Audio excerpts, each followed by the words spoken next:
Namaste, good morning, come on, salam alaikum.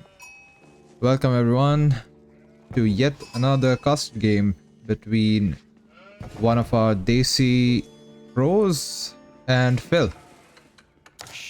In the color red, we have DESI fLabber masquerading as another player. This is actually Jatin, who is currently Diamond 3 on this account, I'm not sure, probably.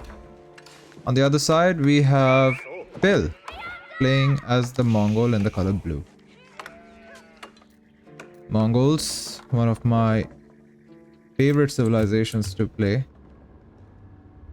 has many tricks when it comes to facing ruthless enemies. And in this case, the enemy is HRE nonetheless, a pro-turtle civilization that shows its fangs in the Castle Age. In terms of scouting, both have pretty unimpressive amount of sheep, at least for now. Phil here trying to spot the gold, while his villager breakdown looks like something preparing for a tower rush. And if we look at his waypoint, he has already set it up for such a way that he straight away goes for the gold. So a standard Mongol play here. Interestingly, Jatin is known to be a very expert player when it comes to playing as the Mongols. So I'm pretty sure he's aware of what the Mongols can do. He doesn't even need to scout. Obviously, scouting to confirm his assumptions is always good. But I guess instead of wasting his time trying to confirm his theory, he can just make sure he has the resource to age up. The Mongol with two villages. This is a bit unusual. I'm guessing this is expecting that the HRE villagers might try to burn down the tower. A very interesting position for the tower though. Seems like the Mongol wants to not only block the gold but also the wood line in this case. The prelate quickly coming to the rescue, healing the villagers up. Mongols still collecting wood, even though now the Mongol player has quite a lot of sheep. So food is not going to be an issue at least. The Mongols torching down the house. And interestingly, the HRE is aging up with the not so favorite Minework Palace. Usually the black sheep of landmarks. Something that you would usually go for when you plan on playing feudal because of the blacksmith upgrades that are made available through this landmark. HRE deploying the emergency repair. I mean, the fact that emergency repair costs no resources is pretty mind-blowing, to be honest. I honestly think this is a very broken feature, because irrespective of the type of building you're repairing, it's free. No resources at all. Sure, it has a 45 minutes cooldown, but sorry, 45-second cooldown, but I don't think it's punishment enough. In terms of scouting, Mongol is aware that this gold has been left, but I don't think Mongol knows that HRE has already moved to their secondary gold mine.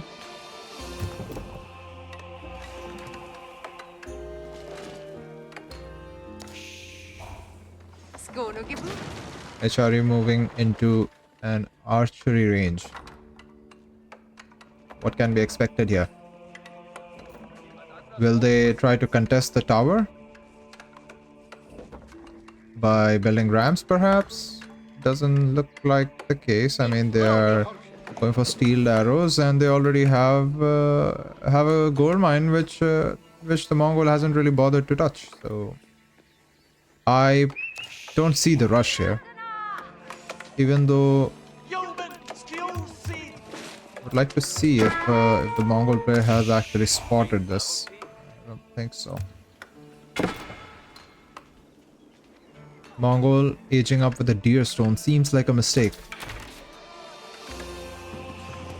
When you're facing the HRE and the HRE having a possibility of a fast castle, even though in this case it might not be that easy because they don't have the Archon. So the bonus will only be localized to where the predates are. In this case it's just the wood. Not spotting a stable and taking advantage of that fact and going for the trade might have been a better option, but let's see how the game unfolds. The HRE still, the Mongol still doesn't know about the secondary gold that HRE is using. HRE marching on to the Mongol base with a couple of archers, rather streaming at this point, so they are committing and reinforcing the archer mass with a couple of spears so that they don't get flanked by the Keshiks. The right response from Mongol coming in with a stable. In terms of economic upgrades, the HRE has invested in lumber preservation, giving them a bonus wood collection rate. And that makes sense, of course, because they are pumping wood heavy units, so of course they need that extra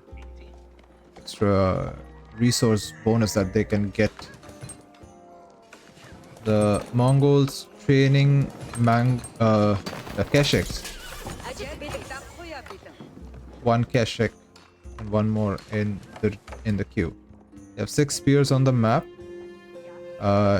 2 in okay, all of them are in the tower. So active military on the map is perhaps just these 2 Keshiks. Mongol finally spotting this mine, but I think it's already too late. The villagers have already moved on to their next assignment. HRE is not mining any gold at this point.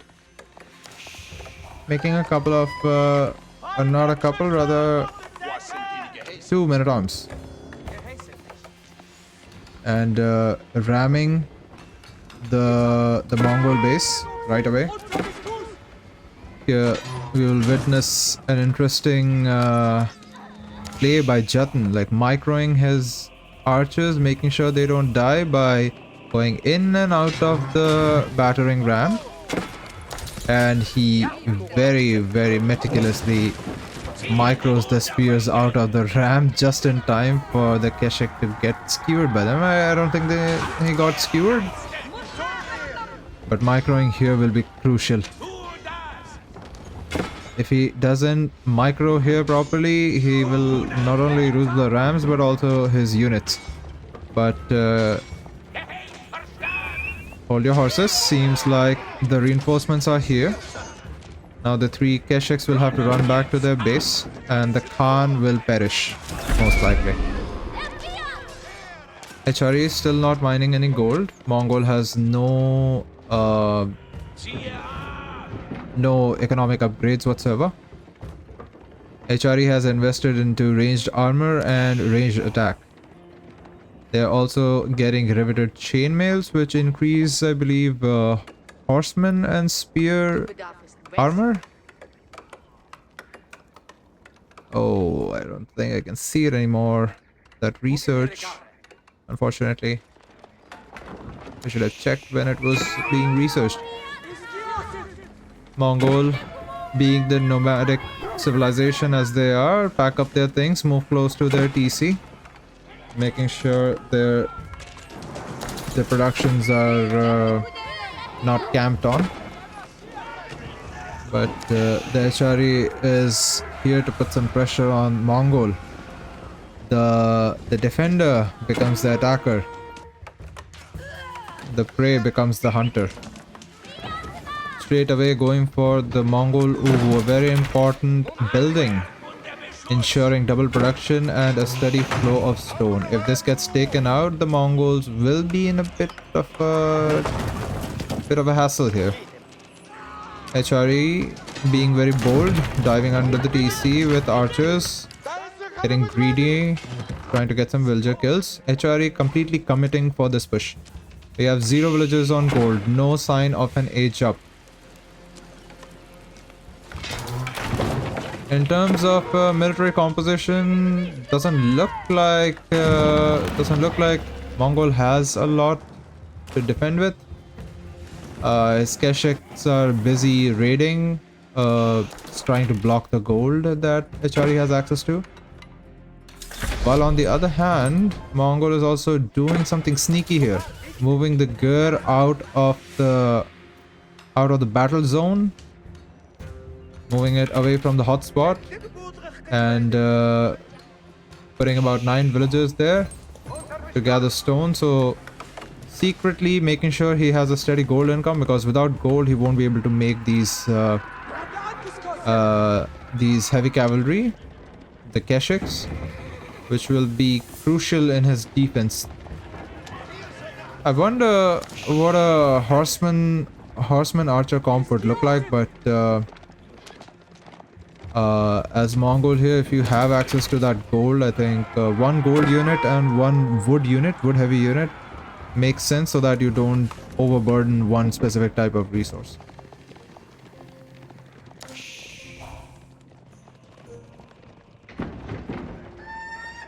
This one lone ram has survived so far. The HRE has done a wonderful job at microing and making sure that this ram survives. This one ram is going to give out so much value for the HRE. A very, very good decision here to leave a small platoon back at the base to defend against these possible raids. Because when you're raiding, you don't want to be tunnel visioned and move all your army to attack and forget about the defense altogether. Slowly walling up the back while putting up constant pressure. Again, this ram needs to survive for this push to go on successfully, but the ram goes down, slowing down Jatin's push into the Mongol base. On the other side, Phil is making sure he gets some value out of his get some value while he is turtling, because he needs to survive this. He wants to get that tech up so that H3 units can basically give him the advantage here. So given that HRE was the aggressor at this point, Mongols' obvious reaction should be turtling, surviving, going up to Castle Age, switching into possibly men-at-arms, crossbows, upgrading their Keshiks, taking advantage of better army comp in terms of HP and attack, and crushing the HRE subsequently. HRE being a very defensive civ, it's indeed interesting to see them take the aggressive role in feudal, realizing the imminent age up coming from Mongol, or perhaps realizing that Mongol has turtled up. HRE would most likely look to boom, which means going out on the map, possibly putting down another TC.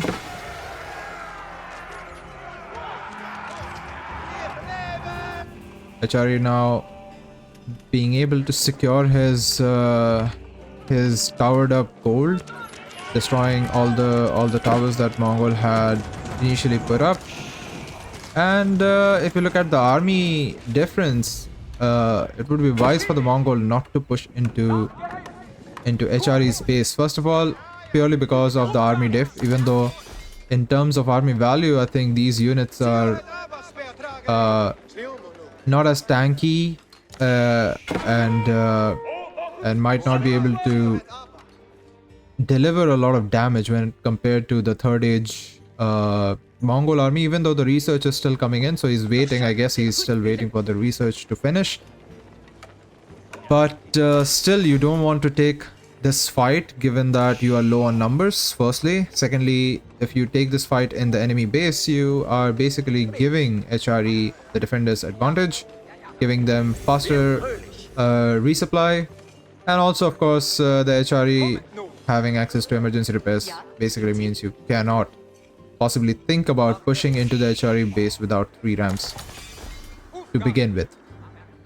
So Mongol is, I mean, the only option for Mongol here is to wait. A Men-at-Arms Archer comp with some Kesheks.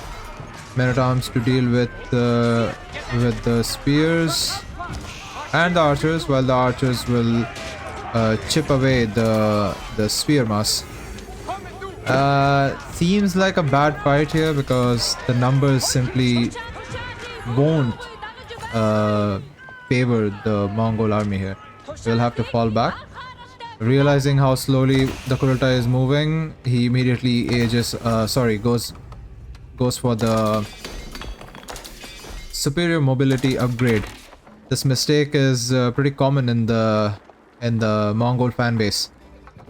I mean, when you see your slow moving buildings, you immediately realize, oh shit, I forgot that upgrade. So yeah, in terms of economic upgrade, the Mongol has opted in for the wheelbarrow, allowing the villagers to move faster, and on top of that, the yam network that the deer stones provide already boost villager movement speed. So stacking it up further, HRE realizing that Mongol might be taking advantage of a faster age up time here and trying to snipe relics from the HRE, but as HRE, you have the birthright on the relics. You want to claim them as soon as possible. You want to defend and fight for them. HRE going for the Regnets, meaning they would likely try to boom a bit using the relics. So they want to focus on getting the relics first. Make sure that they have a very stable and strong gold income. They have a strong and well defended food eco at their base, and then basically crush the Mongol army with their superior men-at-arms and knights. Of course, Kesheks are weaker than knights, even though cheaper. In terms of pure numbers, this fight might not go in the HRE's favor, I think, because we have quite a bit of men-at-arms here, even though I'm not sure how effective kiting here will be, but I think it's better for Mongol HRE to not take this fight. It's not going to work in their favor. The Kurultai boosting the attack speed of the archers will also make things a bit difficult for the Mongol, for the HRE, sorry. HRE trying their best to snag the relics. It's a fight they do not want to lose. In terms of relics, HRE has grabbed one and once in transit. While the Mongol has managed to capture 2.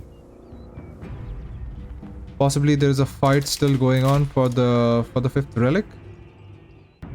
I'm curious to see who actually manages to capture that. As the HRE, you usually want to put your relics in the tower, boosting their I believe it increases the armor, damage, sight range, and weapon range. Crazy. And the emplacements are cheaper as the HRE, so you also take full advantage of those towers. Later on, these towers end up becoming bombard towers, making your base pretty much unraidable. A very good call from HRE here, knowing that Mongol has a couple of men-at-arms defending the relic. He sends 2 crossbows, 1 archer to deal with it. I don't think the Mongol will be able to defend this relic here. The numbers are just too few, even though the relic goes down, so that's good. Oh no. HR is sending a very small raiding party here on the gold, and I don't think the Mongol has realized what's going on. He's losing villagers by the second. A small fight ensued, but it seems like the HRE will fall back here. The Kurultai keeps healing the Mongol units, so I think they will not have any problem here.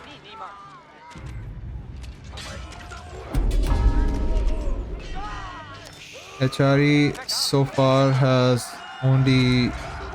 HRE has managed to kill about 9 villagers at this point, while the Mongol has only managed to kill 2.